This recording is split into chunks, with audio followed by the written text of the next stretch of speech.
America ও Iran পরমাণু ইস্যুতে কেউ কাউকে ছাড় দিতে নারাজ। সংঘাত ঠেকাতে মাঠে নেমেছে রাশিয়া, পারবে কি থামাতে?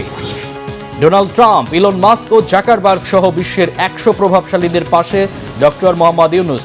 কেন নেই কোনো ভারতীয়? পৃথিবীর বাইরেও প্রাণের অস্তিত্বের শক্ত প্রমাণ পাওয়া গেছে, দাবি নাসার। এ নিয়ে পবিত্র কোরআনের ইঙ্গিত কি সত্যি হতে চলেছে? আসসালামু আলাইকুম, দেখছিলেন Bangla vision world news headline. পরমাণু ইস্যুকে ঘিরে দুই শত্রু দেশ আমেরিকা ও ইরানের মাঝে বিবাদ থামাতে এবার মাঠে নেমেছে রাশিয়া। পরমাণু কর্মসূচি বন্ধ না করলে ইরানে হামলা হবেই এমন হুমকি যখন দিচ্ছে আমেরিকা, তখন ইরানও সাফ জানিয়ে দিয়েছে আলোচনা সমঝোতা হবে, তবে কোনো শর্ত নয়। এমন যুদ্ধাবস্থায় সংঘাত ঠেকাতে মধ্যস্থতা শুরু করেছে আমেরিকা ও ইরান, দুই দেশেরই বন্ধু রাশিয়া। রুশ প্রেসিডেন্ট ভ্লাদিমির পুতিন কি পারবেন আমেরিকা ও ইরানের সম্ভাব্য এই সংঘর্ষ ঠেকাতে?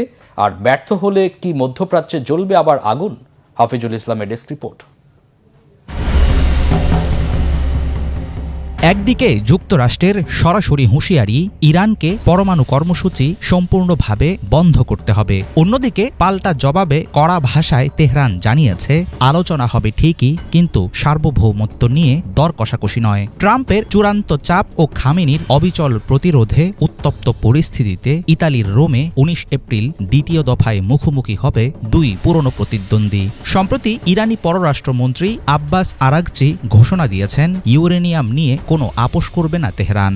দুই পক্ষের অনড় অবস্থানের কারণে প্রায় শূন্যের কোটায় সমঝোতার সম্ভাবনা। বিশ্লেষকদের আশঙ্কা, দ্বিপক্ষীয় আলোচনা সম্পূর্ণ ব্যর্থ হলে মধ্যপ্রাচ্যে নতুন করে জ্বলে উঠতে পারে সংঘাতের আগুন। ইরান ও যুক্তরাষ্ট্রের মধ্যে চলমান পারমাণবিক টানাপোড়েনের প্রেক্ষাপটে গত 11 এপ্রিল ওমানের রাজধানী মাস্কটে অনুষ্ঠিত হয় প্রথম দফার বৈঠক। দীর্ঘ 6 ঘণ্টার আলোচনায় যুক্তরাষ্ট্রের পক্ষে নেতৃত্বে ছিলেন মার্কিন প্রেসিডেন্ট ডোনাল্ড ট্রাম্পের বিশেষ দূত স্টিভ উইটকফ। ইরানি প্রতিনিধি দলের নেতৃত্ব দেন দেশটির উপপররাষ্ট্রমন্ত্রী আলী বাঘেরি। দ্বিতীয় দফায় বৈঠকের স্থান নিয়ে নানা অনিশ্চয়তার মাঝে 14 এপ্রিল রাতে ইরান জানিয়ে দেয় মাস্কট নয়, রোমে অনুষ্ঠিত হবে আগামী বৈঠক। ইরানের পরমাণু কর্মসূচি নিয়ে বারংবার পাল্টাচ্ছে যুক্তরাষ্ট্রের অবস্থান। 13 এপ্রিল প্রেসিডেন্ট ট্রাম্পের বিশেষ দূত স্টিভ উইটকফের বরাত দিয়ে নিউ ইয়র্ক টাইমস জানায়, ইরান যদি সত্যি চুক্তি চায় তাহলে ইউরেনিয়াম সমৃদ্ধকরণ পুরোপুরি বন্ধ করতে হবে। অথচ এর আগের দিনই তিনি বলেছিলেন সীমিত সমৃদ্ধকরণে ওয়াশিংটনের আপত্তি নেই। মার্কিন প্রতিনিধির এমন ইউটার্নে ক্ষুব্ধ তেহরান। এখন আমরা পরস্পর বিরোধী ও বিপরীত অবস্থানের আলাপ শুনেছি। মার্কিন বিশেষ দূত স্টিভ উইটকফ এক এক সময় এক এক কথা বলেছেন। আলোচনার টেবিলে আসল অবস্থান স্পষ্ট হয়ে উঠবে। তবে একটা বিষয় নিশ্চিত, সেটা হচ্ছে ইরানের পরমাণু সমৃদ্ধকরণ একটি নির্ভেজাল, স্বীকৃত এবং বাস্তবসম্মত বিষয়। এটি নিয়ে সম্ভাব্য সব ধরনের উদ্বেগের বিষয়ে আমরা আস্থার অবস্থান তৈরিতে প্রস্তুত, কিন্তু সমৃদ্ধকরণের নীতি নিয়ে কোনো আলোচনা করা যাবে না।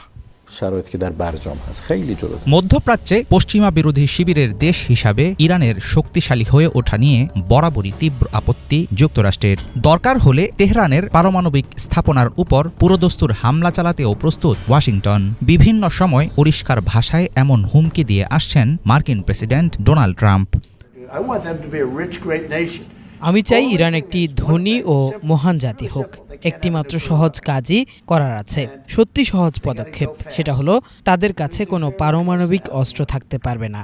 এই বিষয়ে দ্রুত পদক্ষেপ নিতে হবে তাদেরই, কারণ পারমাণবিক অস্ত্র রাখার খুব কাছাকাছি আছে ইরান, কিন্তু তাদের কাছে এটা থাকতে পারে না।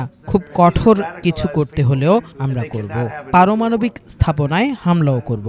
এসব তো আমি নিজের জন্য করছি না, বরং বিশ্বের জন্যই করছি। ইরানিরা গোড়াপন্থী, তাদের কাছে পারমাণবিক অস্ত্র থাকতে পারবে না। ইউরেনিয়াম সমৃদ্ধ করা নিয়ে ইরান বরাবরই বলে আসছে তাদের উদ্দেশ্য সম্পূর্ণ শান্তিপূর্ণ। এই অধিকার নিয়ে কোনো আলোচনা কিংবা পিছু হটতে রাজি নয় তেহরান। আলোচনার টেবিলে যুক্তরাষ্ট্রের সঙ্গে চলমান টানাপোড়েন কমানো যাবে কিনা সেটা নিয়ে সন্দিহান ইরানের সর্বোচ্চ ধর্মীয় নেতা। বৈঠকের ফলাফল নিয়ে অতি উৎসাহী নন বলেও মতামত দিয়েছেন তিনি। আলোচনায় ফলাফল হতে পারে, আবার নাও হতে পারে। আমরা অতিরিক্ত আশাবাদীও নই, আবার অনেক বেশি হতাশও নই।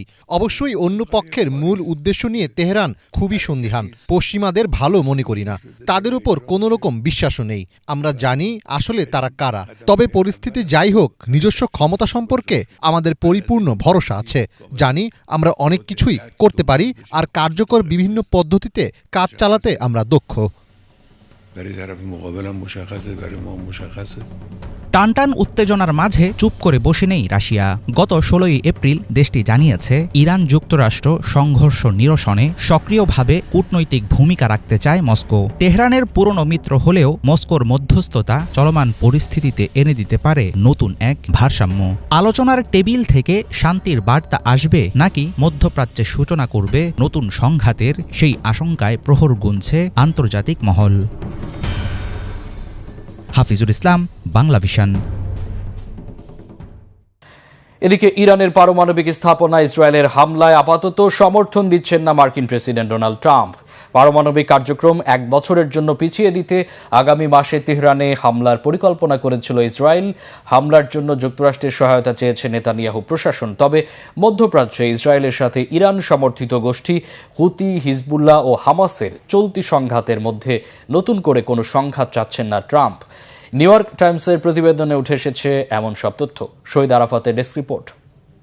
ইরানকে দুর্বল করে দিতে আগামী মাসে দেশটির পারমাণবিক স্থাপনায় হামলার পরিকল্পনা করেছিল ইসরায়েল। লক্ষ্য ছিল আগামী 1 থেকে 1.5 বছরের জন্য ইরানের পারমাণবিক কার্যক্রম থমকে দেয়া। যুক্তরাষ্ট্রের প্রেসিডেন্ট ডোনাল্ড ট্রাম্পের সাথে বৈঠকে এ নিয়ে আলোচনা করেন ইসরায়েলের প্রধানমন্ত্রী বেনিয়ামিন নেতানিয়াহু। তবে এই বিষয়ে ইসরায়েলকে হতাশ করেছেন ট্রাম্প। মার্কিন কর্মকর্তাদের বরাতে নিউ ইয়র্ক টাইমস জানিয়েছে, মধ্যপ্রাচ্যে নতুন করে কোনো সংঘাত চাচ্ছেন না মার্কিন প্রেসিডেন্ট ডোনাল্ড ট্রাম্প। ইরানের পারমাণবিক কর্মসূচি নিয়ে আলোচনা এগিয়ে নিতে চান তিনি। মূলত আলোচনার মাধ্যমে সমাধান খুঁজতে চান ট্রাম্প। তবে ইরান সমঝোতায় না গেলে পাল্টা পদক্ষেপ নেওয়ার হুঁশিয়ারি দিয়েছেন মার্কিন প্রেসিডেন্ট। গাজা ইস্যু নিয়ে গেল বছর পাল্টাপাল্টি হামলায় অংশ নেয় ইসরায়েল ইরান। উভয় পক্ষ মিসাইল হামলা চালিয়ে শক্তির জানান দেয়। ইরানের মিসাইল হামলা ঠেকাতে ব্যর্থ হয় যুক্তরাষ্ট্রের দেয়া ইসরায়েলের আকাশ প্রতিরক্ষা ব্যবস্থা।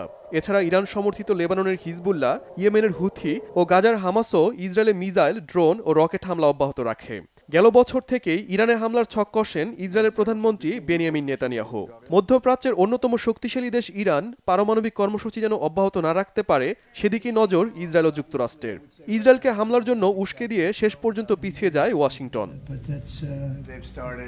গেল সপ্তাহে যুক্তরাষ্ট্রের ওভাল অফিসে ট্রাম্প নেতানিয়াহু বৈঠকেও ইরানের হামলার বিষয়ে আলোচনা হয়। এতে সমর্থন দেননি মার্কিন প্রেসিডেন্ট।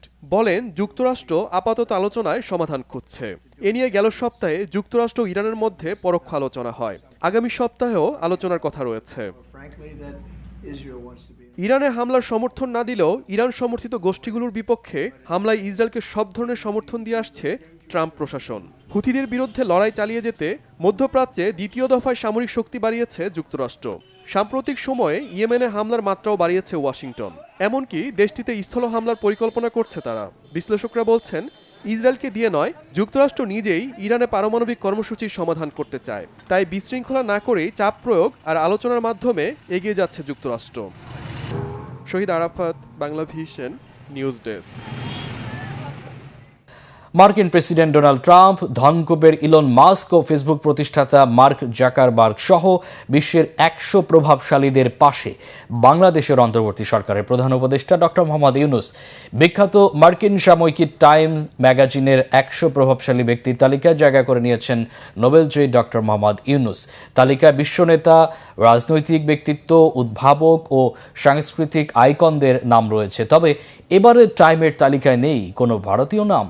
বিস্তারিত মীর ফজলে রাব্বি ডেস্ক রিপোর্টে।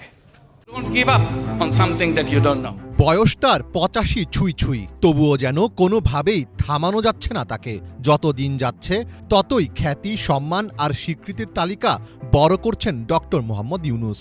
আর এবার সে তালিকায় যুক্ত হলো প্রভাবশালী টাইম ম্যাগাজিনের নাম। Mohamed Yunus received this year's Nobel Peace Prize. বিশ্বজুড়ে প্রভাব বিস্তারকারী 100 ব্যক্তির তালিকা প্রকাশ করেছে বিখ্যাত মার্কিন সাময়িকী টাইম ম্যাগাজিন। বুধবার সন্ধ্যায় এ তালিকা প্রকাশ করা হয়। এই মর্যাদাপূর্ণ তালিকায় জায়গা করে নিয়েছেন নোবেলজয়ী অর্থনীতিবিদ ও সামাজিক উদ্যোক্তা ডক্টর মোহাম্মদ ইউনুস। ডক্টর ইউনুস এই স্বীকৃতি পেয়েছেন অর্থনৈতিক খাত, সামাজিক পরিবর্তন ও মানবিক নেতৃত্বের প্রতীক হিসেবে। বিশেষ করে সাম্প্রতিক সময়ে তিনি বাংলাদেশের রাজনৈতিক অঙ্গনে আলোচনার কেন্দ্রবিন্দুতে উঠে এসেছেন। টাইম ম্যাগাজিনের প্রতিবেদনে ডক্টর ইউনুসের গ্রামীণ ব্যাংকের ভূমিকা, বিশ্বের বিভিন্ন প্রান্তে তার ক্ষুদ্র ঋণ মডেলের বিস্তার ও নারীর ক্ষমতায়নে তার অনন্য অবদান বিশেষভাবে তুলে ধরা হয়েছে। বিশ্বের সবচেয়ে প্রভাবশালী 100 বিশিষ্ট জনের এই তালিকার শিরোনাম দেওয়া হয়েছে the 100 most influential people of 2025। এতে ডক্টর মোহাম্মদ ইউনুস সম্পর্কে লিখেছেন যুক্তরাষ্ট্রের সাবেক ফার্স্ট লেডি ও পররাষ্ট্রমন্ত্রী হিলারি রডহ্যাম ক্লিন্টন। হিলারি তার লেখা প্রবন্ধে ডক্টর ইউনুসের ভূয়সী প্রশংসা করে বলেন, তিনি শুধু অর্থনৈতিক বিপ্লব ঘটাননি, বরং বিশ্বের প্রান্তিক মানুষের জীবনে আশার আলো জ্বালিয়েছেন। এখন তিনি আবার বাংলাদেশের গণতান্ত্রিক উত্তরণে গুরুত্বপূর্ণ ভূমিকা রাখছেন। এই স্বীকৃতি বাংলাদেশের জন্য যেমন গর্বের, তেমনি ভবিষ্যতের জন্য এক অনুপ্রেরণাও বটে। হিলারি আরও বলেন, যুক্তরাষ্ট্রে একটি ক্ষুদ্র ঋণের প্রোগ্রাম চালু করার জন্য সহায়তা করতে এসেছিলেন ডক্টর ইউনুস। সে সময়ই ডক্টর ইউনুসের সঙ্গে আমার প্রথম সাক্ষাৎ হয়। তখন থেকে বিশ্বের যেখানেই আমি সফর করেছি, সেখানেই তার অসাধারণ এই কাজের প্রভাব প্রত্যক্ষ করেছি। টাইম ম্যাগাজিনের এই তালিকায় লিডার ক্যাটাগরিতে আরও আছেন মার্কিন president Donald Trump, vice president JD Vance, ধনকুবের ইলন মাস্ক, যুক্তরাজ্যের প্রধানমন্ত্রী কিয়ার স্টারমার, মেক্সিকোর প্রথম নারী রাষ্ট্রপতি ক্লডিয়া শেইনবাউমের মতো ব্যক্তিরা। এছাড়াও তালিকার পাইওনিয়ার ক্যাটাগরিতে উঠে এসেছে চাইনিজ এআই স্টার্টআপ ডিপসিকের প্রতিষ্ঠাতা লিয়াং ওয়েংফিয়ের নাম। তালিকায় বিশ্বনেতা, রাজনৈতিক ব্যক্তিত্ব, উদ্ভাবক ও সাংস্কৃতিক আইকনদেরও নাম রয়েছে, যেখানে উঠে এসেছে ফেসবুকের প্রতিষ্ঠাতা মার্ক জাকারবার্গ, জনপ্রিয় সঙ্গীতশিল্পী এড শেরান, অভিনেত্রী স্কারলেট জোহানসনের মতো পরিচিত মুখ। তবে এবছর টাইম ম্যাগাজিনের এই তালিকার কোনো ক্যাটাগরিতেই ভারতীয়দের নাম নেই। 2024 সালে বলিউড অভিনেত্রী আলিয়া ভাট এবং অলিম্পিয়ান কুস্তিগির সাক্ষী মালিকের মতো কয়েকজন ভারতীয় এই তালিকায় ছিলেন। এর আগে 2010 সালে ব্রিটিশ ম্যাগাজিন নিউ স্টেটমেন্টে প্রকাশিত বিশ্বের সবচেয়ে প্রভাবশালী ব্যক্তির তালিকায় উঠে এসেছিল ডক্টর ইউনুসের নাম। 2012 সালে ফরচুন ম্যাগাজিনের সেরা 12 উদ্যোক্তার তালিকাতেও স্থান পেয়েছিলেন ডক্টর ইউনুস। ডক্টর ইউনুস বিশ্বের মাত্র 7 জন ব্যক্তির একজন, যিনি একই সাথে নোবেল শান্তি পুরস্কার, প্রেসিডেন্সিয়াল ফ্রিডম মেডেল এবং কংগ্রেশনাল গোল্ড মেডেল পেয়েছেন। বিশ্বের বিভিন্ন দেশ থেকে প্রায় 70টি সম্মানসূচক ডক্টরেট ডিগ্রি লাভ করেছেন তিনি। এছাড়াও তার ঝুলিতে রয়েছে অসংখ্য সম্মাননা ও পদক। তবে বাংলাদেশ সরকারের প্রধান উপদেষ্টা হিসাবে দায়িত্বরত অবস্থায় টাইম ম্যাগাজিনের এই স্বীকৃতি ডক্টর ইউনুসের জন্য নিঃসন্দেহে বাড়তি অনুপ্রেরণা হিসাবে কাজ করবে। মীর ফজলে রাব্বি, বাংলা ভিশন। পরবর্তী শুনানি না হওয়া পর্যন্ত ভারতে ওয়াকফ বোর্ড বা পর্ষদে নতুন সদস্য নিয়োগ করা যাবে না বলে আদেশ দিয়েছে দেশটির সুপ্রিম কোর্ট। ফলে ওয়াকফ বোর্ডের 2 হিন্দু সদস্য নিয়োগ প্রক্রিয়া আপাতত বন্ধ হয়ে গেল। একই সাথে পরবর্তী শুনানি না হওয়া পর্যন্ত ঘোষিত ওয়াকফ সম্পত্তিতে বদল ঘটানো যাবে না বলেও আদেশ আদালতের। ওয়াকফ আইনের বিরুদ্ধে করা 73টি পিটিশনের শুনানি শেষে বৃহস্পতিবার বিচারপতি সঞ্জয় কুমার ও কেভি বিশ্বনাথের বেঞ্চ সংশোধিত ওয়াকফ আইন স্থগিতের ঘোষণা দেন। কেন্দ্র জানিয়েছে সুপ্রিম কোর্ট যে অন্তর্বর্তী নির্দেশ দিয়েছে তা তারা মানবে। মামলার পরবর্তী শুনানি 5 মে। তবে আদালতের এই সিদ্ধান্তের পরও দেশজুড়ে বিক্ষোভ ও রাজনৈতিক বিতর্ক অব্যাহত রয়েছে। এর আগে শুনানি শুরুতে কেন্দ্রের সলিসিটর জেনারেল তুষার মেহতা জানিয়েছেন, কেন্দ্রের কাছে প্রচুর তথ্য জমা পড়েছে। সেখানে বহু জমি ওয়াকফ হিসেবে নথিভুক্ত রয়েছে। নিজেদের সম্পত্তি নিয়ে প্রশ্ন রয়েছে বহু মানুষের মনে। এরপরেই সুপ্রিম কোর্টের কাছে রিপোর্ট জমা দেওয়ার জন্য সময় চায় কেন্দ্র। তার ভিত্তিতে কেন্দ্রকে 1 সপ্তাহ সময় দিয়েছে শীর্ষ আদালত। রহস্যে ঘেরা মহাবিশ্বে আমরা ছাড়াও কি প্রাণের আর কোনো অস্তিত্ব আছে? শত শত বছরের এই কৌতূহলকে কেন্দ্র করে গবেষণার ধারাবাহিকতা এবার সাড়া ফেলেছে নাসার জেমস ওয়েব স্পেস টেলিস্কোপের নয়া আবিষ্কার, যা বাড়িয়ে দিয়েছে পৃথিবীর বাইরে প্রাণ খুঁজে পাওয়ার আশা।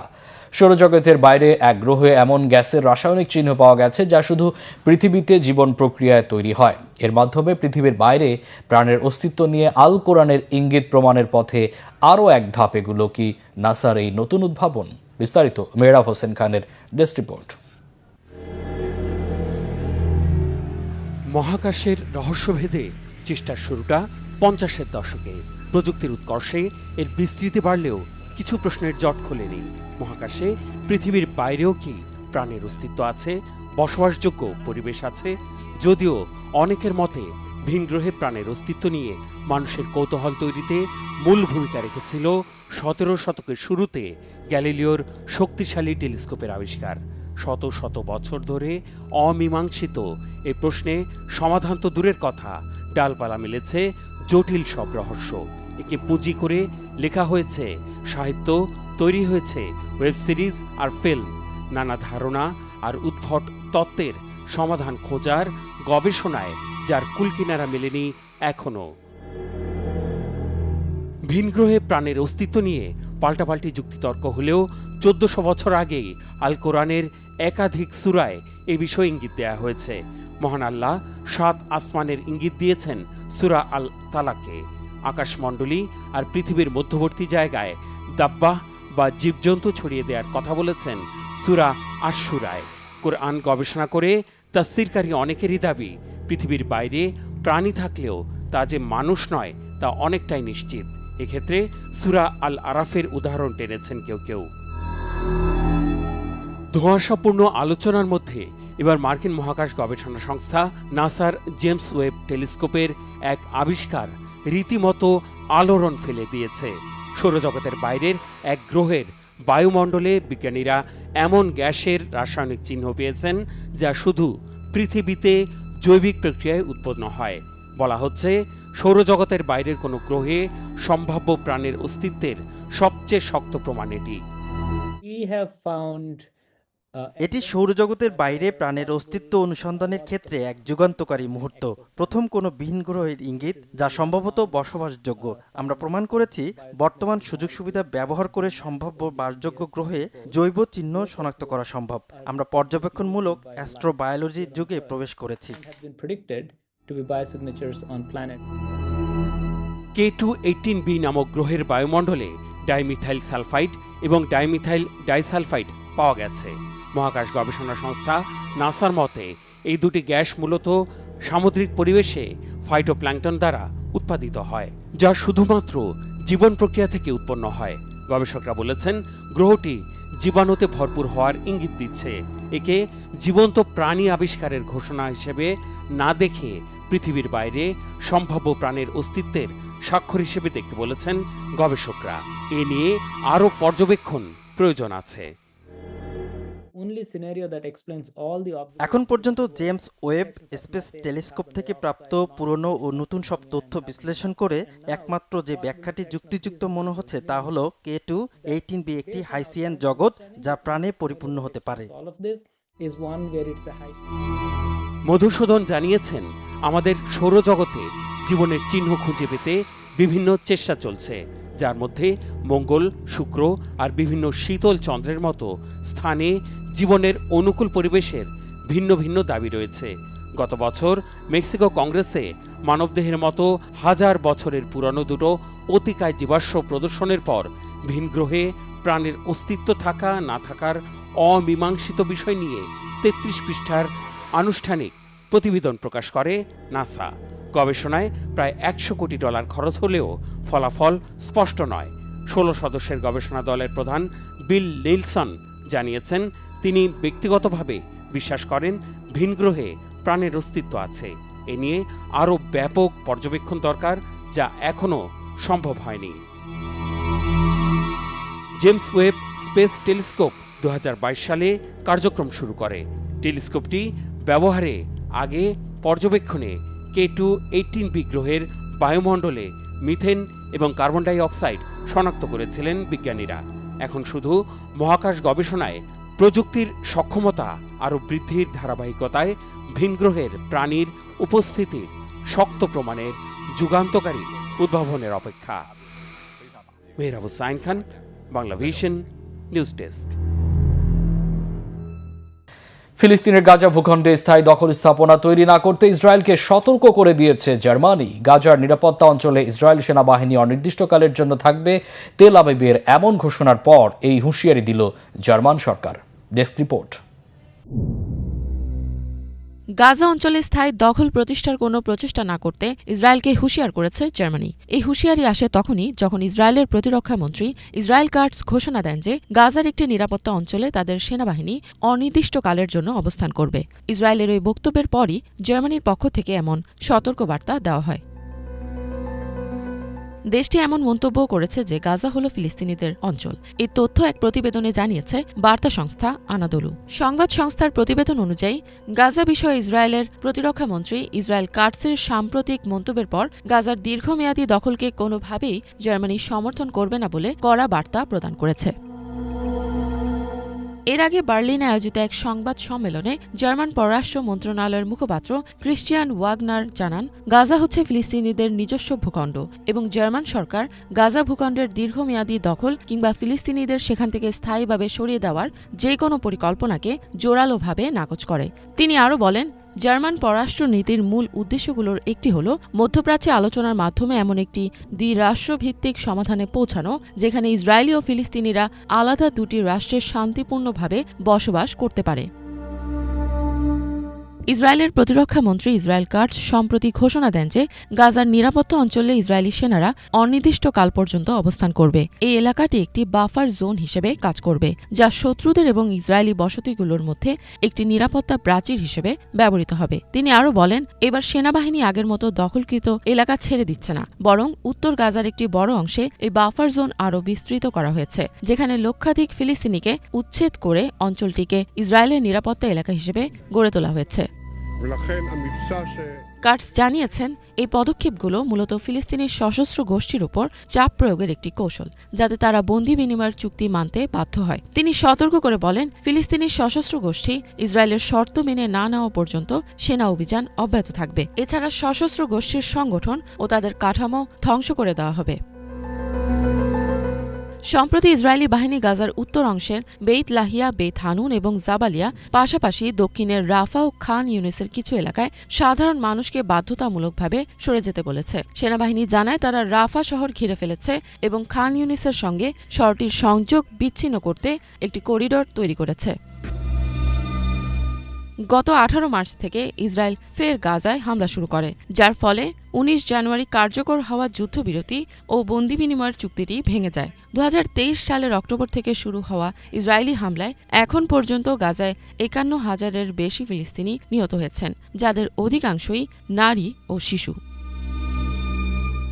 গত বছর গাজায় চালানো হামলার ঘটনায় আন্তর্জাতিক অপরাধ আদালত ইসরায়েলের প্রধানমন্ত্রী বেনিয়ামিন নেতানিয়াহু ও সাবেক প্রতিরক্ষা মন্ত্রী ইয়োভ গ্যালেন্টের বিরুদ্ধে যুদ্ধাপরাধ ও মানবতা বিরোধী অপরাধের একটি গ্রেপ্তারি পরোয়ানা জারি করে। ইসরায়েল বর্তমানে আন্তর্জাতিক বিচার আদালতে গণহত্যার অভিযোগের মামলার সম্মুখীন হচ্ছে। ইফাত জাহান, বাংলাভিশন। যুক্তরাষ্ট্রের আগ্রাসী আচরণের জেরে আরেক পরাশক্তি চীনের দিকে ঝুঁকছে গ্রিনল্যান্ড। বেইজিংয়ের সাথে বাণিজ্য সহ অন্যান্য সম্পর্ক আরও গভীর করার প্রতি মনোযোগ দিয়েছে তারা। বিশ্লেষকরা বলছেন, এর মধ্য দিয়ে একদিকে যেমন আর্কটিক অঞ্চলে চীনের প্রভাব বাড়বে, অন্যদিকে যুক্তরাষ্ট্রের দৌরাত্ম্য থেকে বেরিয়ে যাওয়ার সুযোগ তৈরি হবে গ্রিনল্যান্ডের সামনে। হিজল জুবাইরের ডেস্ক রিপোর্ট।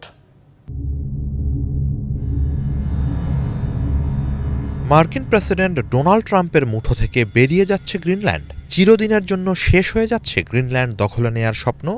অবস্থা দৃষ্টে অনেকটা তেমনই মনে হচ্ছে। ট্রাম্পের দখলদারি মানসিকতার বিরুদ্ধে হতবাক করে দেওয়ার মতো চাল চালছে ডেনমার্কের স্বায়ত্তশাসিত এই অঞ্চলটি। মার্কিন প্রভাব বলয় থেকে বেরোতে এবারে তার প্রতিদ্বন্দ্বী চীনের দিকে ঝুঁকছে তারা।